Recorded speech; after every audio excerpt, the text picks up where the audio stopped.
What is going on, guys? We're back with some more Dragon Ball Z Dokkan battle, and today I want to start a new series. I'm going to be calling this Everything Good and Bad. Now, this is going to lay out everything literally that's good and bad about maybe a particular banner, a particular event, a particular unit. So I can take this series into many different areas because, I can talk quite a bit on good and bad scenarios of certain situations and cards and whatnot. So specifically going to be talking about the arrival of Android Super 17 and what is good about him, what is bad about him, and everything kind of in between. So going to be starting off with the good guys. So with the arrival of Super 17 on Global, this makes the LR androids very relevant because, of course, they now have their 120 lead. So with that as well, because Android 17 is an android, they have Android links, so they share the majority of all links with the 120 lead being Super 17, and that's very good for them. So we've had the LR androids for quite a bit. We farmed them up. We have them probably at Super Tag 20. The majority of people might have a couple dupes, maybe all dupes, maybe 100%. So you can now use the card that you've been working on and holding in your box for so long, and they're gonna hit relatively hard because being on a 120% lead, that's gonna be a very big buff to them, honestly. So your LR androids now become relevant. With the arrival Super 17s will also come the farmable, well, semi-farmable SR Super 17s that Dokkan awaken into SSRs that get fierce battle. Now this is very good for their specific teams because their teams, maybe not the Extreme Fizz, because Extreme Fizz is stacked. It is such a good team. But I want to say more so Extreme Tech. That team lacks on quite a few areas. One specifically is a key link across the board, because you have Prepare for Battle, you have Fear and Faith, you have Shocking Speed. Like, links are all over the place. Like you don't have a dominant link in that team. So with orb changers being the androids, they're changing a specific color to rainbow. That's going to be so helpful. Now, I'm not sure if the tech one changes a specific color to rainbow or if he changed rainbow to tech. Either way, he's going to help bridge the gap, because if you have a rainbow changer or someone who provides key as a passive, that fits the place of what a relevant key link would have been. So although Super Saiyan 3 Broly doesn't have Fear and Faith, although Golden Frieza doesn't have Fear and Faith or Prayer of Battle, of course, if you have orb changer that can provide orbs on the field, that's going to allow the units to get super attacks off, which doesn't make a key link that relevant, because if you have links in a way to get super attacks off in other areas, such as passive, of course, passive orb changing or passive,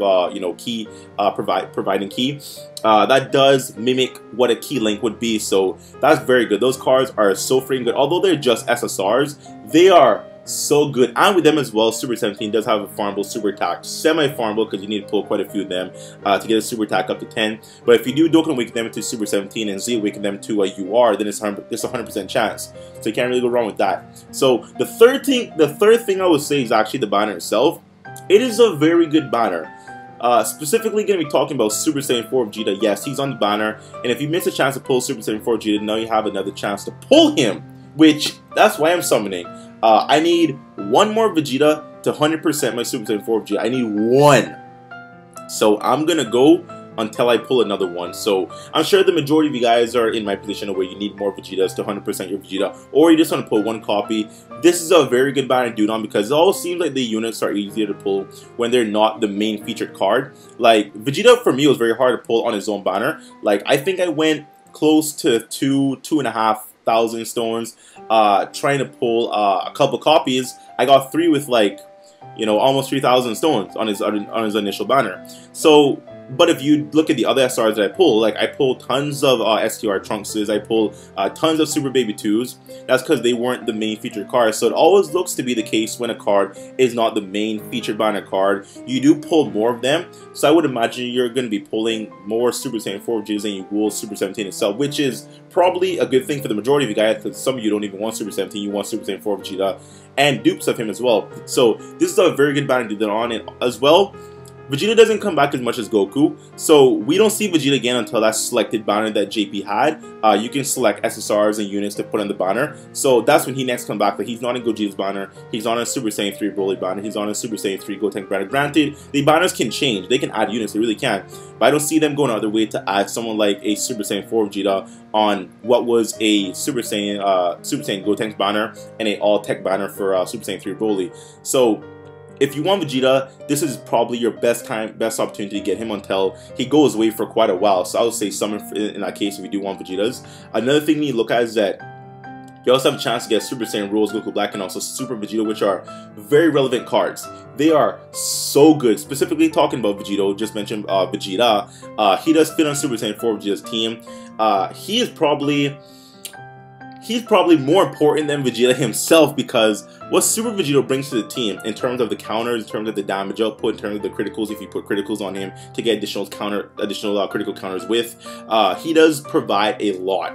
Like, he can mitigate just raw damage that Vegeta just cannot mitigate. Vegeta, he mitigate damage through high defense, but when you can mitigate damage through a percentage, it doesn't matter what the hit is, you're reducing that damage as is. Like, he could be on a hero's team with 50% leads, he'll still reduce damage. Vegeta can't exactly tank with his high defense if you put him on a hero's team, because his defensive buff isn't that high. He'll do reduced damage, but it wouldn't be as significant as Super Vegeta. He can't tank supers, need to note that, but still a very good card. Along with Rose, well, Rose becomes so relevant on this team here because he's an extreme unit. He fits on the 120 AGL team with you know, Super 17, so he is so good. Like, if you don't have him and you pull 17, you want to pull him as well. You want to. He's just that amazing. The last thing I could mention that's going to be a benefit to Super 17 coming to Global is the event itself. Now, I feel like Super 17 is the beginning of difficult events. Now, granted, events aren't difficult, quotes up difficult, because you can still casually 2-turn, 3-turn the majority of any event in the game. Like, nothing is really difficult, nothing is actually hard, but with Super 17 comes gimmicks, which is very nice. And before him, we haven't really had a gimmick like that. I mean, I would say the biggest gimmick before him would probably be Broly himself with the crazy high defense. So this guy, he actually has a barrier to where you need to break the barrier to do additional damage to him. If you try to do damage to the barrier up, then you're not going to do full damage. Like, it's a crazy reduction in damage to the barrier up. So it's very specific units you need to bring to accomplish this, to break his barrier, which is why it's very good, because units are very relevant that you may not use simply because they have the mechanic to where they can break the barrier, having physical attacks. And once you break the barrier, you need to have key-based super attack units to then do damage to him. So you need to have more than just hard hitters. You need to have actual strategy behind your units with this unit here to beat the event. You can beat it without the perk of the key or the physical attacks or whatever. It's going to be hard because his reduction is a lot, and he does heal himself when you super him with the barrier down. So if you know, for example, let's say if I launch Super Saiyan 4 Goku super attack with no barrier, he's gonna heal himself. So you can't damage him with the barrier down from a key based super. You have to use physical based attacks. So this is where you need to think. This is where you actually need to strategize. Okay, this unit is good, but he doesn't benefit me from with the event itself, because his super attack might, you know, actually put me in a bad situation in certain situations, if you know what I mean. Because if you launch a key-based super when the barrier is down, he's going to recover himself. So you need to think, which is very good, because the game is so simple, it's so easy, it's actually so casual, it's not even funny. We need more events to where things are challenging, where the gimmicks behind these units. So that's good. So we've listed the good. Now let's move on to the bad. The bad thing is a lack of team diversity. Now with the team here, you have like 5 or 6 units, and that is it. That is literally it. Like, you have Super 17 himself, the LR androids. There's a new AGL not Super 17. There's a new AGL Super 17, but there's another AGL not Super 17. Android 17. I keep mixing up the Super 17 and Android 17 together, but he's a very good supporter. He's on the banner himself. You have to pull him, unfortunately, but he's on the banner that you cannot pull, and then you can Dokkan Awaken him to have Fierce Battle, and he's a very good supporting unit. So Super 17, the new Android 17, the LR androids, probably going to have Super Saiyan Rose Goku Black on the team, probably going to have Majin Vegeta LR if you do have him, and then the last rotation, I would actually put Bowser. Bowser is a very good supporting unit, the SR that Dokkan Awakens in the SSR. He provides 2 key, and I believe a 20% attack and defense buff. So that is very, very good. So you have 2 supporters being the android himself. You have Bowser, and then you have the other units as well. The thing that's lacking is that Majin Vegeta, he doesn't fit at all other than Rose. You know, for Super Saiyan and the Rose passive, that is it. So you don't really have anyone else, and the majority you probably don't even have LR Majin Vegeta. Some people might not even have the LR androids. In that case, you're going to have to run Kid Buu, which he has no key links. You would have to run Zonga or Zongya, whatever, the SR, the Dokkan SSR. She doesn't hit. She has a healing passive, which doesn't help you in terms of damage output. So the team lacks a lot because there's nothing else beyond that. I guess you could run the World Tournament Cooler, which a lot of people don't have. You can run. You might even have to go to like a Kid Vegeta Super Strike card. Like there really aren't a wide variety of units. So the team itself, outside of like the 5 units that are listed, is just there's nothing there. So you might pull Super 17, but you don't even have the units to run it because I doubt people have the units that I just listed out. I really doubt that you have those units because you might have 1 or 2 or 3 of them, but to put a team together, you're gonna need pretty much all those cards. Otherwise, the team will be lacking quite a bit.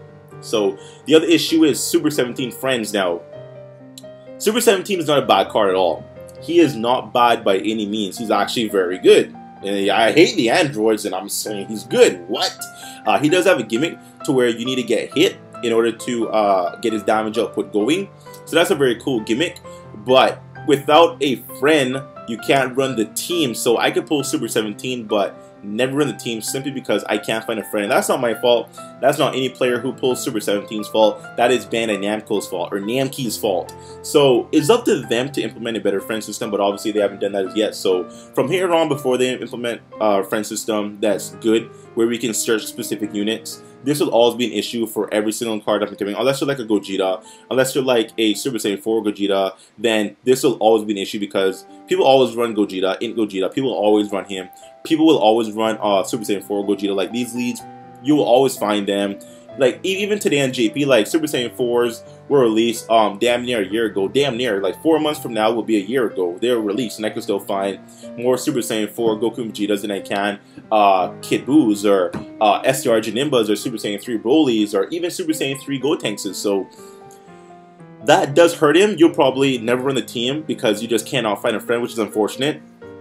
The next issue is that with this banner does skip over Super Saiyan 3 Angel Goku's banner, and this banner is honestly maybe a bit better because you have the chance to get 2 120 leads instead of just 1, which is a very good value, very good value. Whereas on the Super Saiyan 3 Angel Goku banner, you could pull him and then the Saiyan, but he's the only 120 lead, and all the other units are good, but you can't use anyone without their leader. You really can't. Now, you could run the 70% leaders. You can still run Buhan. You can still run Super Saiyan 3 Tech Gotenks. You can still run Super Vegeta as a lead. But to find another one is going to be pretty difficult. I mean, you could run that and then run the 120 lead of their, the counterpart of their 120 lead. You can do that. So if I run Super Saiyan 3 Gotenks, I could still run Super Saiyan 3 Tech Angel Goku for the additional damage. So you can do that, but everyone was expecting the Super Saiyan 3 Angel Goku banner to come, and that was a big hype. I know people were saving their money, saving their stones. They were like already formulating their teams because they can run this unit. They can make their LR Goku relevant. They can make Super Saiyan 4 Gogeta relevant, but because they're not going to be getting Super Saiyan 3 Angel Goku now, we have to wait. And that is just bad because I know Global tends to do things a little differently than JP. Every now and then you see things done differently. That's fine. That's okay. That's actually good. But in terms of a banner comparable to Super 17 versus Super Saiyan 3 Angel Goku, that should have been what it was. That really should have been what it was. And the fact that they changed that, that was a bad move on their part because no one is going to be summoning for Super 17. Although the banner is good, you have Rose, Super Saiyan 4 Vegeta, you have Super Vegito, you have Super 17 himself, you have the SR supporting androids, very good, but no one cares, which brings me to my next point. No one cares. That's bad. No one gives a shit about Super 17. And once again, it's not his fault. It's more so Bandai's fault. They could do something interesting like a step-up banner. They could do discounted steps. They could give us a bulk of stones to start off with, like a multi or 2. They could do something because I'm sure they know that the player base is not that excited, not that interested in Super 17. I'm sure they have an idea based on JP sales, I'm sure. But they failed to do something additional with the banner. At least at the point of recording this video, I mean, they could drop the banner. It could be a step up, it could, but they've never done it before. So I'm gonna say no, but if they do, then amazing. I'm gonna take back my word, and this is off the list. But at this point, I'm sure they're not going to do that because, you know, based on their track record, they've never done that before. Outside of, you know, Super Saiyan, Kaioken, Goku, and Pikkon, That was a step banner, which is a very good step banner, but they don't want to do that frequently, so that does suck. But if the banner is how it is, or if it stays how it was on JP coming to Global, then no one cares. No one's gonna waste your stones for Super 17. Like I said, I mean, you might as well take him off and make Super Saiyan 4 Vegeta the feature card. You might as well, because you see Super 17 and it's like, I don't want you, but then you have Vegeta there and you're like, I could get Vegeta, but I might pull 17. I don't want 17, so a buff would be good. An additional, once again, this kind of step banner would be amazing, but if they leave it how it is, no one cares, so that does suck. So it is what it is, guys. That's everything good and bad about the arrival of Super 17 on Global. So let me know if you guys do agree with this down below in the comments. Let me know you have a good and bad list down below as well. If you have your own variation of this, then leave a comment. I'll read now. I may pin the best one to the top, so leave your comment and I'll pin the best one to the top. How about that? How about that, guys? So hope you enjoyed the video. I'll be doing more of this for up-and-coming banners, up-and-coming units, up-and-coming teams, up-and-coming events. So this will be like a very good series to like give you guys information on things that you might not know. So there we go. So anyways, hope you enjoyed the video. Like I said, I'll see you in another video. Thank you all once again. Bye-bye.